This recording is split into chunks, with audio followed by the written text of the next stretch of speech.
Hello সবাইকে, good afternoon. বসে পড়েছি আমরা লাঞ্চ নিয়ে, মা বেটি। পনির বাটার মশলা, সাথে আছে ফ্রাইড রাইস, আছে পেঁয়াজ। পনির বাটার মশলাটা অর্ডার করা হয়েছে, আর ফ্রাইড রাইসটা আমি ঘরে বানিয়েছি।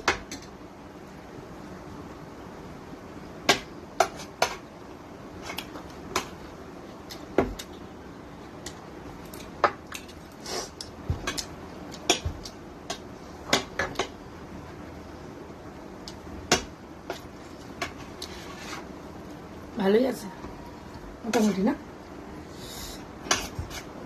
তো চলো আমরা লাঞ্চ করে নিই। সবাইকে টাটা, বাই বাই।